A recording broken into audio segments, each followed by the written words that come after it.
நான் எப்பவும் 60 ஃப்ரேம்லாம் ஷூட் பண்ணுவேன். இந்த 60 ஃப்ரேமில் ஷூட் பண்ணால் ஸ்லோ பண்ண ஈஸியாக இருக்கும். ஸோ அதோட 60 ஃப்ரேமில் ஷூட் பண்ண வீடியோ வந்து 24 ஃப்ரேம் டைம்லைன் போட்டு எடிட் பண்ணால் ட்ரூ 24 ஃப்ரேம் வந்துடும். ஸோ நான் அப்படி தான் நினச்சிட்டு இருந்தேன்.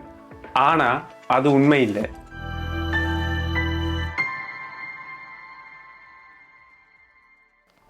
ஹலோ மக்களே, எல்லாருக்கும் வணக்கம். என்ற பேர் வினோத். இந்த சேனல் யாரும் புதுசாக பார்க்குறீங்க என்றால் இதில் ஃபோட்டோகிராஃபி வீடியோகிராஃபி சம்மந்தமான கண்டென்ட் போடுவேன். யாருக்காவது இன்ட்ரெஸ்ட் இருந்தால் மறக்காமல் சப்ஸ்கிரைப் பண்ணி வச்சுக்கொள்ளுங்க. ஸோ இன்றைக்கு வீடியோவில் நாங்கள் நீங்கள் எப்போ 24 ஃப்ரேமில் ஷூட் பண்ணணும், எப்போ நீங்கள் 60 ஃப்ரேமில் ஷூட் பண்ணணும்னு பார்ப்போம். ஆல்வேஸ் உங்களோட ஷட்டர் வந்து டபுளாக இருக்கணும். அதாவது நீங்கள் 24 ஃப்ரேமில் ஷூட் பண்ணுறீங்கன்றால் உங்களோட ஃப்ரேம் ரேட் வந்து 48, அதாவது 48 இருக்கணும். நம்மள 48 நார்மல் கேமராக்கள் தராது. ஸோ அதனால் 50 வச்சுக்கொள்ளலாம். அதுவே நீங்கள் 60 ஷூட் பண்ணுறீங்கன்னா 120 வைக்கணும். 120 வராதில் 125 வச்சுக்கணும். ஸோ இந்த 180 ரூலை வந்து நீங்கள் பேஸ் பண்ணி ஷூட் பண்ணீங்கன்றால் நீங்கள் நார்மலான மோஷன் பிளரை பார்க்க முடியும். பட் இந்த நார்மல் மோஷன் பிளர் வந்து 24 ஃப்ரேமுக்கு மட்டும்தான் ஒர்க் ஆகும். பிகாஸ் நீங்கள் 24 ஃப்ரேமில் ஷூட் பண்ணுற டைம் மட்டும்தான் 48 ஒரு 50 வைப்பீங்க. இந்த 48 ஒரு 50 இருக்குல்லோ, இந்த ஷட்டர் ஸ்பீடு தான் வந்து மனிதன் வந்து நார்மலா அவனோட கண்ணால பாக்குற மோஷன் பிளரை தரும். நீங்க 60 fps ஷூட் பண்ண கிளிப்பை வந்து 24 ஃப்ரேம் டைம்லைன்ல போட்டு எடிட் பண்ணும்போது அந்த ட்ரூ மோஷன் பிளர் வராது. ஏனென்றால் நீங்கள் 60 ஃப்ரேம்ல ஷூட் பண்ணும்போது உங்களோட ஷட்டர் வந்து டபுளா வச்சிருப்பீங்க, அதாவது 120 இல்லாட்டி 125 வச்சிருப்பீங்க. ஸோ இதன் மூலமா அந்த ட்ரூ மோஷன் பிளரை வந்து நீங்கள் பார்க்க முடியாது. ஸோ அந்த 24 ஃப்ரேமுக்கும் அந்த 60 ஃப்ரேமுக்கும் கண்டிப்பா டிஃப்ரெண்ட் தெரியும். ஸோ இதை எப்படி தவிர்க்கிறது? அதாவது வந்து இதை தவிர்க்கிறதுக்கு ஒரே வழி, நீங்கள் ஷூட் பண்றதுக்கு முன்னாடி பிளான் பண்ணணும். உங்களுக்கு எந்த கிளிப் வந்து 24 வேணும். இப்போ நார்மலா 2 பேர் கதைக்கிறாங்களா, அது வந்து உங்களுக்கு 24 தான் வேணும். ஸோ அதை வந்து 24 ஷூட் பண்ணணும். இதுவே லைக் என்ன சொல்றது, ஒரு ஒரு ஒரு நீங்க ஒரு ஸ்லோ பண்ண போறீங்க, லைக் என்ன ஒரு டான்ஸ் மூவ்மெண்ட் இல்லாட்டி ஒரு ஆள் நடக்கிறாரு, நீங்க ஸ்லோ பண்ண போறீங்கன்னு உங்களுக்கு மைண்ட்ல தெரிஞ்சுட்டால் ஸோ அதுக்கு மட்டும் 60 ஃப்ரேம் யூஸ் பண்ணுங்க. ஸோ நார்மலாக நடக்கிற விஷயங்கள், நார்மலாக ஆக்கள் கதைக்கிறது, லைக் அந்த மாதிரி விஷயங்களை வந்து கண்டிப்பாக வந்து 24 ஃப்ரேமில் ஷூட் பண்ணுங்க. ஸோ நீங்கள் ஷூட் பண்ணுறதுக்கு முன்னாடி பிளான் பண்ணுங்க, இது எனக்கு 24 வேணும், இது எனக்கு 60 வேணும், எந்தெந்த கிளிப் எதில் வேணும்னு பிளான் பண்ணி ஷூட் பண்ணுங்க. ஸோ அதன் மூலமாக தான் இந்த ட்ரூ மோஷன் பிளரை வந்து நீங்கள் கொண்டு வர முடியும். ஸோ அதோட வந்து அந்த அன்நேச்சுரலான மோஷன் பிளரை சில நேரங்களில் நீங்கள் தவிர்க்க முடியும். நான் என்னத்தை சொல்கிறேன் அன்நேச்சுரல் என்றால், இப்போ நீங்கள் 2 பேர் கதைக்கிற கிளிப்பை வந்து 60 ஃப்ரேமில் ஷூட் பண்ணிட்டு நீங்கள் அதை வந்து 24 ஃப்ரேம் டைம்லைனில் போட்டு எடிட் பண்ணீங்கள், அது கண்டிப்பாக பார்க்குறது ஒரு மாதிரி வித்தியாசமாக இருக்கும். ஏன்றால் நீங்கள் அதை வந்து அதில் டபுள் ஷட்டரை வந்து கூடித்தான் எடுத்திருப்பீங்க, அதாவது 120 125 அந்த மாதிரி எடுத்திருப்பீங்க. ஸோ அதனால் வந்து அந்த 24 ஃப்ரேமில் நார்மலாக வர மோஷன் பிளர் வந்து அந்த கிளிப்பில் வராது. என்னால் 24 ஃப்ரேமுக்கும் 60 ஃப்ரேமுக்கும் வித்தியாசம் கண்டுபிடிக்க முடியும். நான் ஒரு கிளிப்பை பார்த்துனால் சொல்லுவேன். என்னால் நிறைய மூவி பார்க்கறதுனால என்னால் மூவிஸ் எல்லாமே வந்து 24 ஃப்ரேம்லாம் ஷூட் பண்ணுவாங்க.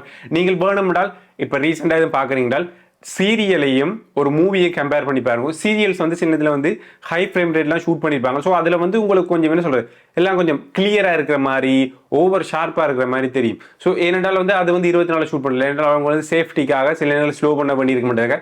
ஃபுல் எல்லாத்தையுமே 60 ஷூட் பண்ணிடுவாங்க, இல்லாட்டி எல்லாத்தையும் 30 ஷூட் பண்ணிடுவாங்க. ஸோ 24 பெருசாக யூஸ் பண்ண மாட்டாங்க. ஏன்டா அவங்களுக்கு தெரியாது எந்த இடத்துல ஸ்லோ பண்ணுவாங்க, எந்த இடத்துல நார்மலாக போகும்போது தெரியாது. ஸோ அதனால் வந்து அவங்க எல்லாத்தையும் சேஃப்டிக்காக அப்படி ஷூட் பண்ணி ரெடி பண்ணுறால அதில் வந்து அந்த ட்ரூவான மோஷன் பிளர் வந்து இருக்கு. ஆனால் மூவி அப்படி இல்லை, வடிவாக பிளான் பண்ணுவாங்க. பிளான் பண்ணி இந்த ஃப்ரேம் வந்து எனக்கு 24 வேணும், இந்த ஃப்ரேம் வந்து எனக்கு 60 வேணும்னு பிளான் பண்ணி செய்வாங்க. ஸோ அதனால வந்து மூவிஸில் வந்து அந்த நீங்கள் ட்ரூவான மோஷன் பிளரை வந்து பார்க்க முடியும். ஸோ எந்த மாதிரி டைமில் வந்து 24 ஃப்ரேமில் ஷூட் பண்ணணும், எந்த மாதிரி டைமில் வந்து 60 ஃப்ரேமில் ஷூட் பண்ணணும். நீங்கள் ஒரு வெட்டிங் வீடியோகிராஃபர்னா கண்டிப்பாக 60 ஃப்ரேமை கூட யூஸ் பண்ணுவோம். ஏண்டா அங்கே வந்து நிறைய ஸ்லோ பண்ண வேண்டியிருக்கு, முக்கியமான மூமெண்ட்ஸ் எல்லாம் நீங்கள் கண்டிப்பாக ஸ்லோ பண்ண வேண்டியிருக்கும். ஸோ நீங்கள் 60 ஃப்ரேமில் ஷூட் பண்ணிங்கன்னா அது கண்டிப்பாக உங்களுக்கு ஹெல்ப்ஃபுல்லாக இருக்கும். அடுத்தது ரொம்ப முக்கியமான விஷயம், இப்போ ஒரு இன்டர்வியூ ஷூட் பண்ணுறீங்கன்னா இன்டர்வியூ நம்மள 2 கேமராவில் ஷூட் பண்ணுவாங்க. ஒரு கேமராவில் குறைவு ஷூட் பண்ணுறது, அப்படி 2 கேமராவில் ஷூட் பண்ணிங்கன்னா அந்த 2 கேமராவும் ஒரே ஃப்ரேம் ரேட்டில் இருக்கிறான்னு பார்த்துக்கொள்ளுங்க. என்றால் ஒரே ஃப்ரேம் ரேட்டில் இல்லாட்டி நீங்கள் எடிட்டிங் டைமில் போடும்போது ஒன்று வந்து 24 ஒன்று 60 இருந்துச்சு என்றால் நீங்கள் ஆடியோ வந்து அந்த கிளிப்பை வந்து சிங்க் பண்ணி ஆடியோ போடும்போது அது வந்து மாறி வரும். ஒரு கிளிப் வந்து கொஞ்சம் முன்னாடி போயிடும், ஒரு கிளிப் வந்து கொஞ்சம் பின்னாடி நிற்கும். ஸோ அந்த வலி வந்து எப்படி இருக்குன்னு எனக்கு தெரியும், ஏன்னா நான் நிறைய அது மாதிரி அனுபவப்பட்டிருக்கிறேன். ஸோ அதனால் வந்து நீங்கள் இப்போ 2 கேமரா வச்சு ஷூட் பண்ணீங்க, கண்டிப்பாக பிளான் பண்ணுங்க 2யும் ஒரே இதில் செட்டிங்கில் வச்சுக்கொள்கிற மாதிரி வடியாக பிளான் பண்ணிட்டு ஷூட் பண்ணுங்க. நீங்கள் ஒரு ஃபாஸ்ட்டான மூவ்மெண்ட் சீன்ஸ் ஷூட் பண்ண போறீங்க, இப்போ என்ன சொல்கிறதோ ஒரு ஒரு ஃபைட் சீன், ஒரு வந்து அப்புறம் ஒரு ரன்னிங் சீன், அந்த மாதிரி சீன்கள் ஷூட் பண்ணும்போது ஹை ஃப்ரேம் ரேட்டில் வச்சு ஷூட் பண்ணுவோம். ஏன்னால் அந்த டைமில் வந்து என்னென்னால் நீங்கள் சில இதில் ஸ்லோ பண்ண வேண்டியிருக்கும். சில நேரங்களில் நீங்கள் கூட வச்சு ஷூட் பண்ணுறதால அதில் வந்து கொஞ்சம் என்ன சொல்ல ட்ரூவான அந்த மோஷன் பிளர் வராது. அதனால வந்து கொஞ்சம் நேச்சுரலாக கொஞ்சம் எல்லாம் ஷார்ப்பாக இருக்கிற மாதிரி இருக்கும். கொஞ்சம் பார்க்குறது நல்லா இருக்கும். கூடுதலாக ஃபைட் சீன்ஸ் எல்லாம் கொஞ்சம் கூட ஃப்ரேம் ரேட் எல்லாம் வச்சு ஷூட் பண்ணுவாங்க.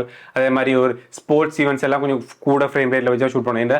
அதுதான் அப்போ தான் பார்க்குறதுக்கு கொஞ்சம் கிளியராக உங்களுக்கு எல்லாம் டீட்டெயிலும் தெரியும். இல்லாட்டி வந்து அந்த 24 ஃப்ரேமில் ஷூட் பண்ணினால் எல்லாம் வந்து இழுபடும். கொஞ்சம் அந்த மோஷன் பிளர் வந்து அதிகமாக இருக்கும். நார்மலான மோஷன் பிளர் தெரியும். ஸோ அது வந்து பார்க்குறதுக்கு கொஞ்சம் ஓரளவு நல்லா இருக்கு. அந்த அப்படியான சீன்ஸுக்கு வந்து அது நல்லா இருக்காது. ஸோ அதுகளை வந்து கூட ஃப்ரேம் ரேட்டில் வச்சு தான் ஷூட் பண்ணுவாங்க. ஸோ வடிவேல் சொல்கிற மாதிரி எந்த ஒரு விஷயத்தையும் பிளான் பண்ணி பண்ணுங்க. பிளான் பண்ணீங்கன்றால் பின்னாடி தான் பிரச்சனையா. ஸோ அதனால் நீங்கள் ஷூட் பண்ண போகிறதுக்கு முன்னாடி 24 ஃப்ரேம் வேணுமா இல்லை 60 ஃப்ரேம் வேணுமா, எந்த ஃப்ரேம் ரேட்டில் ஷூட் பண்ண போகணும் பிளான் பண்ணி ஷூட் பண்ணிங்கன்னா உங்களுக்கு ஈஸியாக இருக்கும். நீங்கள் ஸ்லோ பண்ணலேன்னு நினைக்கிற இடங்களை வந்து 24 ஷூட் பண்ணுவோம் என்ற அதுதான் கொஞ்சம் சினிமேட்டிக்காக உங்களோட கண் பார்க்குற நேச்சுரலான மோஷன் பிளர் தரும். ஸோ அப்படி நீங்கள் ஷூட் பண்ணி பழகினீங்கனால் உங்களுக்கு ஈஸியாக இருக்கும். அதோடு நீங்கள் கற்றுக்கொள்ளலாம் எந்த சீக்வன்ஸுக்கு நீங்கள் எப்படியான ஃப்ரேம் ரேட்டில் ஷூட் பண்ணணும் என்று நீங்கள் ஈஸியாக வந்து கற்றுக்கொள்ளலாம். ஸோ இவ்வளோ மக்களே இன்றைக்கான டிப்ஸ் உங்களுக்கு பிடிச்சிக்கும்னு நினைக்கிறேன். ஸோ சொல்லுங்கள் எப்படி இருக்குண்டு. இனிமேல் இது மாதிரி நிறைய கண்டென்ட்கள் வர இருக்குது. என்னை டிக்டாக் மறக்காம ஃபாலோ பண்ணிக்கணும். யாரும் ஃபாலோ பண்ணாமல் இருந்தீங்கனால என் அதில் நான் நிறைய கண்டென்ட்கள் போட்டு கொண்டிருக்கேன். ஸோ அது உங்களுக்கு ஹெல்ப்ஃபுல்லாக இருக்கும், ஷார்ட் கண்டென்ட்கள். ஸோ அதையும் செக் பண்ணி பாருங்க. ஸோ அவ்வளோதான், இன்னொரு வீடியோ சந்திக்கிறேன். உங்களை இந்த வீடியோ நான் உங்கள் வினோத் மட்டன் குஸ்காவா. யாரும் சப்ஸ்கிரைப் பண்ணால் பார்த்தீங்கன்னா மறக்காமல் சப்ஸ்கிரைப் பண்ணி சப்போர்ட் பண்ணுங்க. நன்றி.